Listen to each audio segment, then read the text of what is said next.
Welcome to the Soulful Prosperity Podcast, hosted by me, Jen Marr, Soulful Prosperity Coach. This podcast will be your sanctuary for deep, transformative conversations, practical tools, and connections with inspiring individuals. Together, we're going to explore philosophies and strategies that propel us forward and provide the support needed to uplift us during challenging times and on our mission for growth. We want to cultivate a life brimming with health, love, prosperity, and joy. Soulful prosperity is not just about wealth. It's about crafting a life worth living. So whether you're seeking a spark of motivation, a moment of reflection, or a community that understands the depth of your aspirations, you're in the right place. Thank you for joining. Now let's get to our show. Welcome back to Soulful Prosperity. Today, we are honored to have Sarika Singh. She's the founder and director of communication101.com. Sarika is a seasoned public speaker, event moderator, and communication skills coach with nearly 3 decades of experience. She is a Literoma, I think I said that right, author achiever, and a recipient of the United Nations Global Fellowship Award. Wow. Known for her patient listening and passionate speaking, Sarika captivates and inspires her audience with motivational talks and captivating anecdotes from her life. And today we're going to dive into her journey and uncover valuable insights into effective communication and personal growth. And of course, hear about her journey to soulful prosperity. So excited. And by the way, you guys, we connected on LinkedIn. So you got to be out there looking for collaborations and looking to get to know people. So I'm very excited, and I'm going to bring Sarika on. Hello. Thank you. How are Hello, you? Jen. And thank you. Thank you so much for having me here. I'm so happy and I'm so excited to be here with you. Yes, me too. And I know I don't usually do this. There was like a calling. I usually go through a couple step process before someone comes on, and it just felt right. So I'm super excited to get to know you better and to hear your stories. So the floor is yours. Yeah. Thank you. And first of all, big congratulations. You had that 1.5-year birthday. So, Of my you know, podcast. Yes. exactly. So big congratulations. And I love hearing your episodes, especially I love the one about Renee, who left the C-suite job to become a fitness instructor and then an author, speaker. Oh, I yeah. also loved one with Jen Gray where, she talked about resilience and her new innings. So I Such think good. you're doing some brilliant conversations. And I'm so excited to be here. Thank you. Thank you. I'm so excited too. And I feel just so blessed to be able to do this. And it's selfish, really, because it supports me and it gets me in front of and in conversations with some of the most amazing people. So I hope it gives a lot to the world too, but it gives me so much good stuff, and I'm very grateful. So I think through these conversations that you have, you've hugely impacting mental health of people. And once you're mentally fit, you're emotionally fit, you can achieve anything in life. I think it's a win-win for all. yes, I think so too. And being, getting used to having some, sometimes the conversations are a little bit difficult here.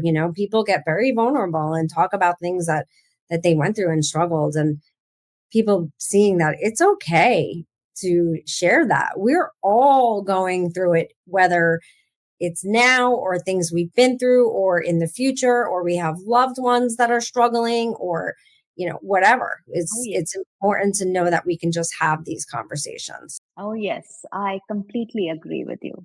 And it's great to be able to speak it out. Yes. Amen. It's Yes. embalming. Yes. So come tell us the story. Yeah. So how it all began, is that what we are sort of hitting with? Yes. So if you ask me, professionally I wear 2 hats. So among other so many hats that we women otherwise wear, mother, daughter, blah blah blah. But professionally, I wear two hats. I'm the chief operating officer of a food brand in India, and we do a lot of impact with health food, sustainability, farmers, and organic products. That's what I call my left brain side, where the bread and butter. And the other side, which tickles my right brain, is typically my creative side. And that room I leave for all my creative passions. The biggest among them being communication skills coaching. And I realized I am a teacher at heart. I love to teach. And I find it extremely fulfilling to share my knowledge and skill sets because, be it in personal space, be it in professional space, I believe communication skills are huge tools to mental wellness. And that's something we all struggle with, whether professionally or whether personally. So that's my left brain and right brain, since you asked. Before to tell you how it all began, when I was younger, I grew up in the beautiful state of Jammu and Kashmir. I don't know if you know about it, but it's like the Switzerland of India, if I had to say. I had some excellent teachers, excellent mentors back in school, and I believe that's a huge support for anyone to blossom in life. I was always a writer, but I used to write and scribble poems on random pieces of paper, whether it's those white borders of newspapers. Wherever I would find something, I would just scribble them. And my mom used to collect all those things. You know how moms are, they love what their children do. So my mom wasn't any different. When I was in middle school, or I should say all through till high school, I used to do little gigs at the radio station.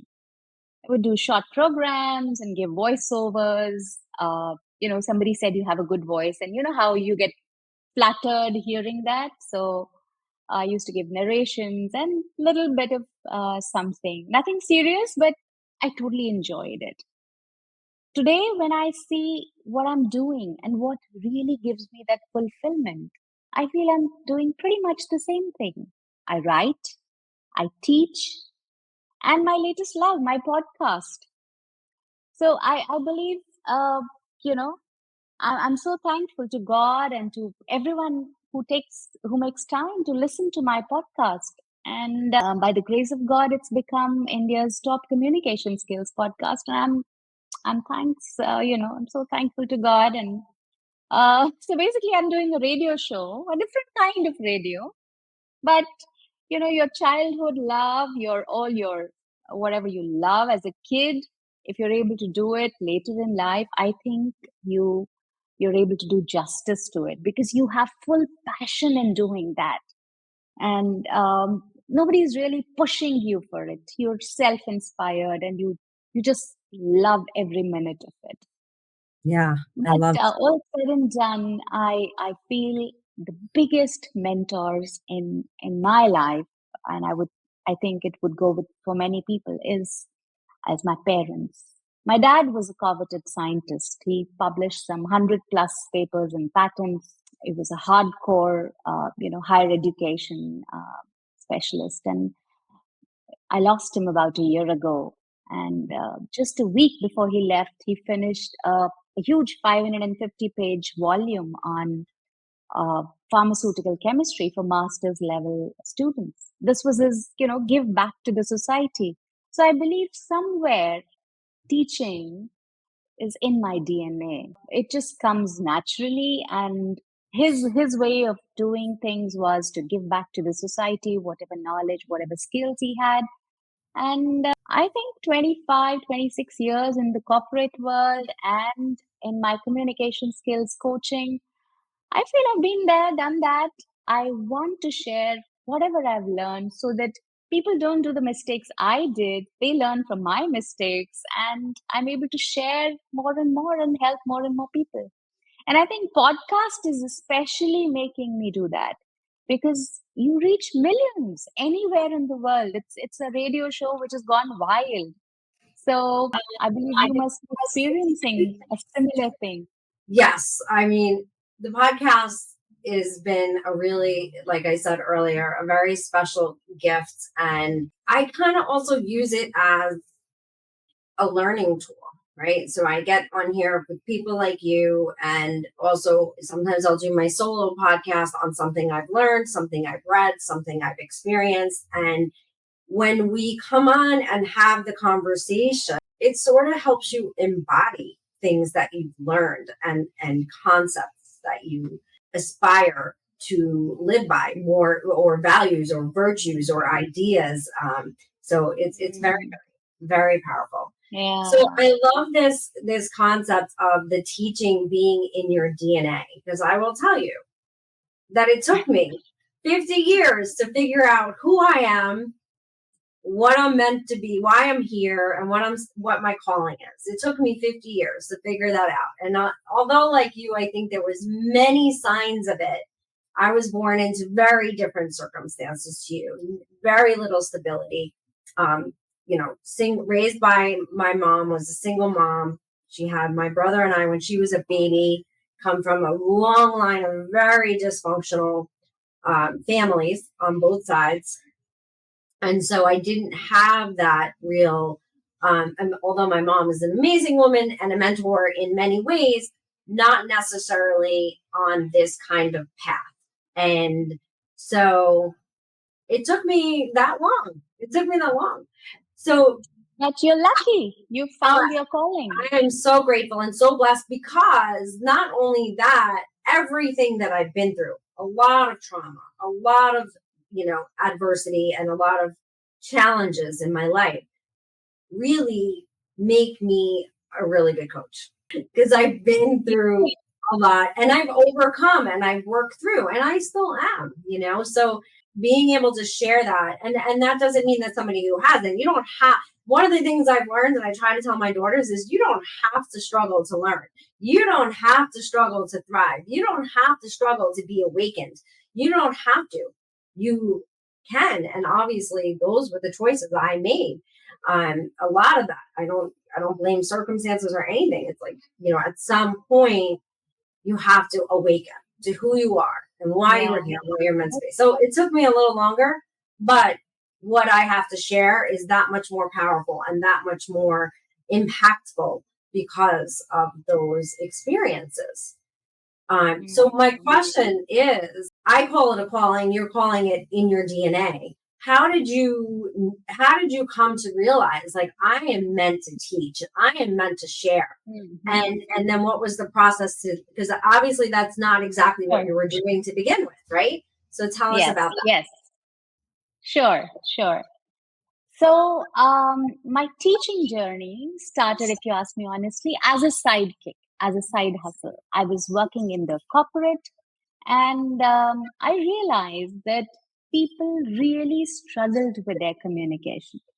I mean, they had the best of degrees, but they lacked what was simple, basic things like speaking for themselves, assertion, things like persuasion. I was in sales and marketing. So, convincing the customers, all these things are like mandatory for a sales job.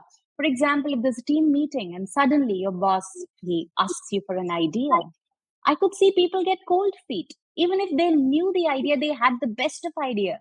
They did not speak for themselves. They did not know how to frame it. They were not sure about what they should say. So I realized this problem was not unique to where I was, but it was everywhere. It was very universal. And I thought, let's start small. So I started with children. I started training because I had done my creative writing from Cambridge. So I started training them on creative writing. I would, get a cake teaching them how to write stories and poems and essays and everything. More than anything else, I would teach them to think creatively, think with their pen. And once they started writing well, for example, if they'd written a debate, I would teach them how to fight a debate. So it was a very holistic approach. Basically, polishing their personalities, polishing their communication skills, because they were building life skills. It was not only translating into their grades in school, but they were becoming confident speakers and, confident communicators. thankfully, very soon I had waiting lists. So I started doing workshops just for, because I enjoyed it in schools and colleges. And one thing led to the other. Because I was in the corporate space, I started training adults.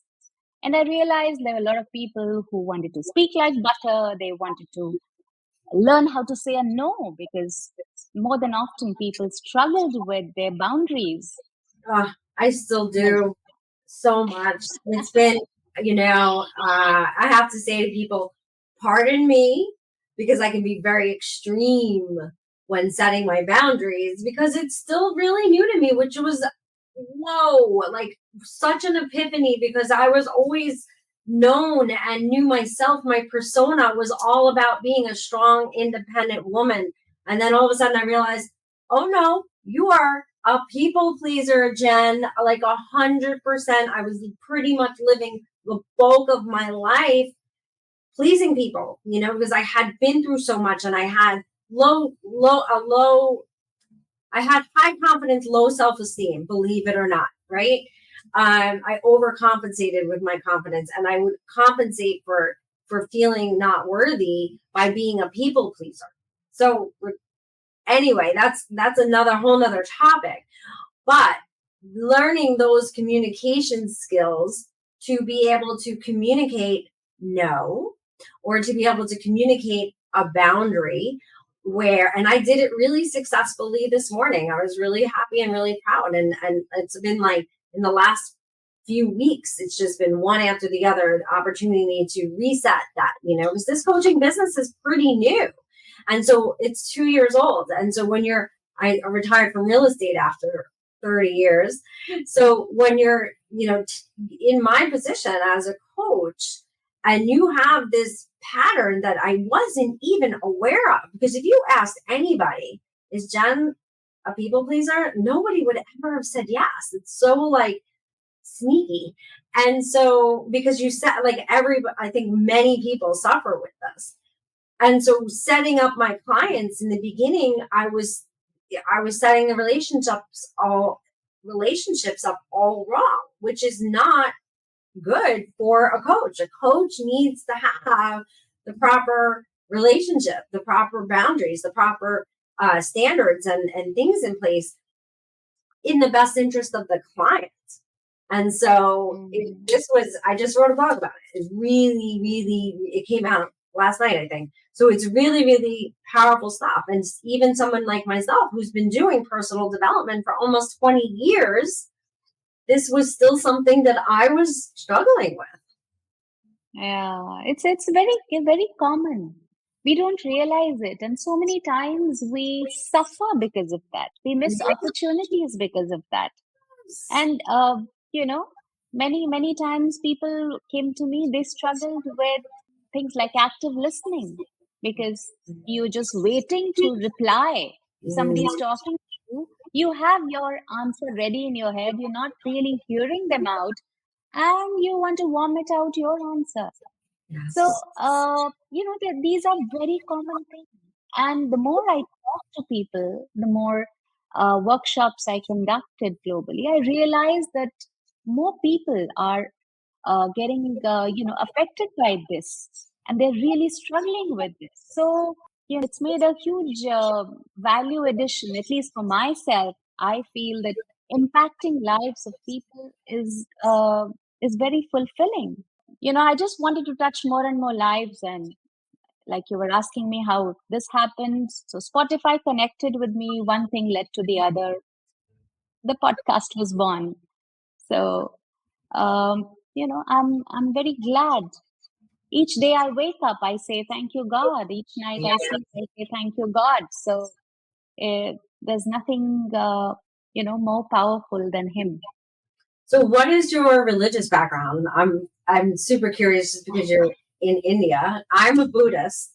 So I know you're not a Buddhist because, well, that's not true because you can be a Buddhist and have a religion. But so what is your religious background?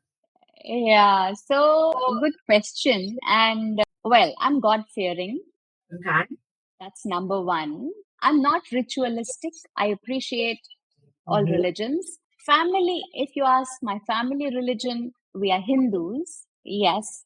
But Beautiful. India is such a is a country of such diverse cultures and religions that we celebrate Eid, we celebrate Guru Nanak Jayanti, which is the Sikhs. We celebrate Christmas for the Christians. So we celebrate everything. Sound like We me. just need a Very reason. yeah. Yes. So when you talk about Buddhism, Gautam Buddha was from India. So everything eventually, Absolutely. Well, that's why I Hindus. said I'm God fearing. I just believe in that superpower. Yeah, And I think that belief somewhere is like a checkpoint for you. It keeps you under control, keeps pushing you to do better every day. And because you fear, there is, we are all driven by fear. So you fear that, okay, if I do this wrong, this can happen to me. So, you're in the right direction. You can motivate yourself to move in the right direction and keep doing better every day. But that's that's yeah, like you said that you found it so difficult to say no, and you had your own set of struggles. I mean, we've all been there, done that. I've had my long, long list of struggles. Life was not always hunky dory. It still isn't.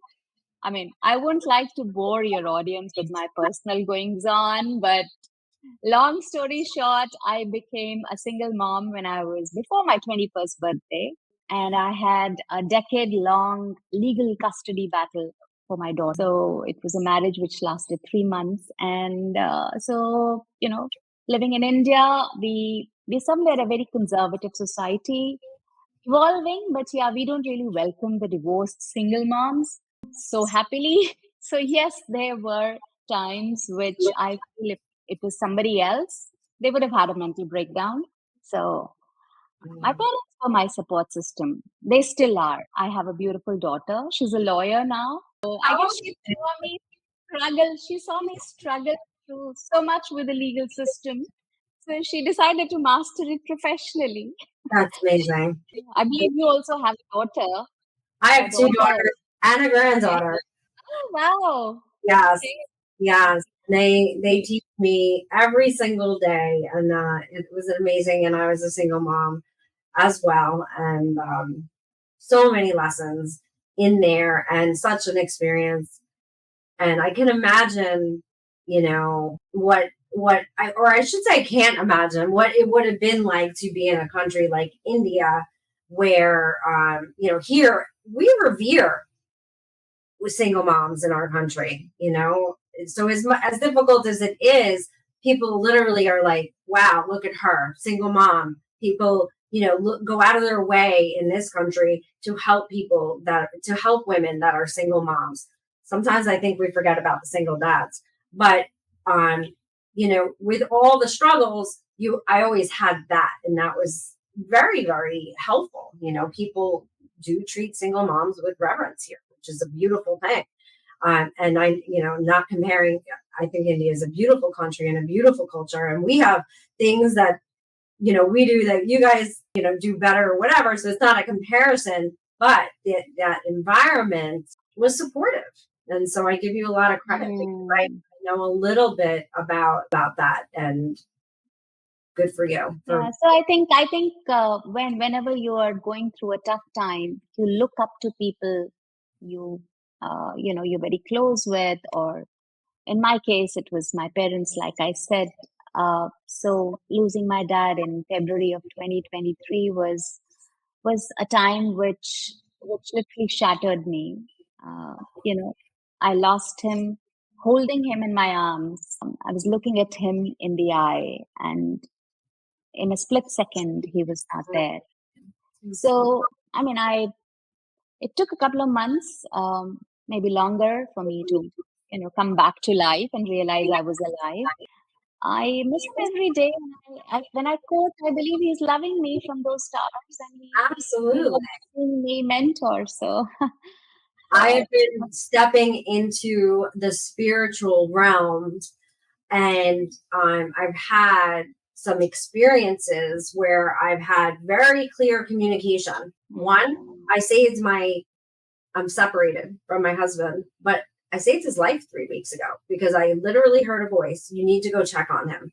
And I found him at his office, not breathing, not responsive, and he was in the ICU he was like in a sleep for 4 days and finally woke up in the ICU. But regardless, that voice, I mean, what an incredible experience. And this isn't something that I'm looking for. And it's happened to me several times in my life. So I do believe that there is communication with people that come before us and our ancestors. And I've been doing a little bit more research, and I truly believe that there is this communication, and it also empowers us that we can actually heal our ancestry line.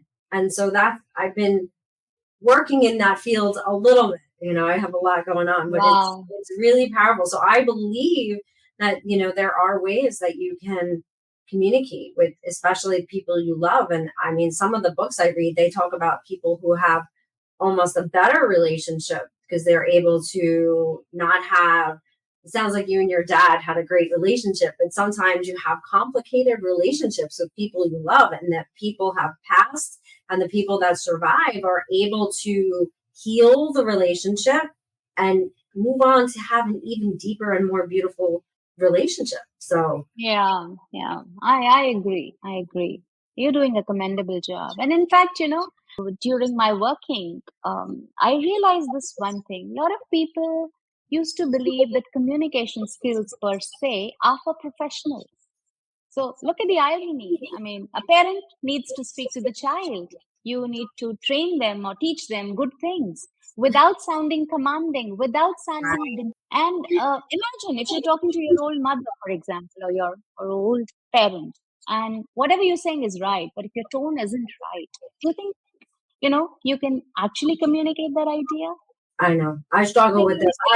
I'm gonna take one of your workshops. Like, my youngest daughter doesn't hear anything I say, and I make her cry. I make her cry all the time. I make her cry. It's like so not my intention. No matter what I hear, she hears it through a different filter, but I can't put that response. See, I just put the responsibility on, and it really does boil down to, so if someone wants to, like me, work with you, take some of your workshops and enhance their communication skills, how do they get in touch with you? Oh, very simple and very easy to find. There are no layers to reaching me. And the simplest and the best way I feel is listen to my podcast, Communicate 101 Speaking Writing Tips. It comes for free. The beauty is these days, I base my podcast episodes based on the questions I receive because people write from anywhere and everywhere. And for example, the other day, I received a lot of queries and I had to do 3 episodes, one after the other, about difficult conversations. Imagine you have to fire your driver or say maybe your domestic help. They've, been served your family for way too long, way too kindly, but you need to let them go. How do you say it? This is a difficult conversation. Suppose, somebody is going through a difficult time, a friend. How do you console them? It's a difficult conversation. Talking to your teenage daughter, it's a difficult conversation. Suppose your friend wants to use your car for a day, and you're very possessive about it. You don't want to give your car, but you feel, oh, if I don't give my car, it's going to jeopardize my friendship. So it's a difficult conversation. So everyone needs a communication skill. I said the first and foremost thing is just listen to the podcast. And keep asking me questions. I love, like I said, I'm a teacher. I love to, help out. I love it. But of course, my website is communicate101.com. And for schools, for colleges, for corporates, in case there's a bespoke training, for example, I do communication design on packagings. I do coffee table books. I do trainings on maybe if you want to learn how to pitch your clients or, any kind of specialist training.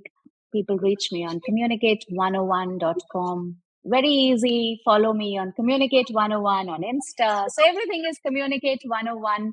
There is no running around. That's And great. I'm very easy to find. That's great. Oh, But I believe communication skill is a life skill. And it is mandatory. It's quintessential. A couple who doesn't communicate suffers. If agreed. somebody's bullying you maybe in school, there's only so much you can take. Yeah. Otherwise, if you don't speak it out, you'll break down. Yes. So Agreed. you need to have effective communication skills. Agreed wholeheartedly. They've never been talked about. It's a shame. There are coaching classes on painting, on sketching, on all sorts of things, on mathematics, on you name it, and there are millions and millions of coaches and classes.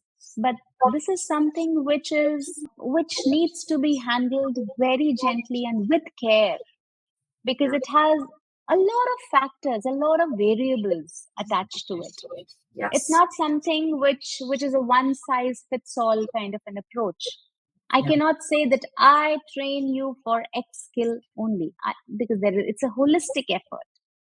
Like I said, if I teach children how to write a debate, I also teach them how to pitch that debate, how to fight that debate, how to answer those questions which somebody can just, speak from the audience. You need to be prepared for any and every situation, and you need to answer them thoughtfully. Sometimes if somebody is asked you a question, you get stuck and you rattle off the answer, which later you regret, oh my God, what did I say? Because nobody taught you it's okay to pause.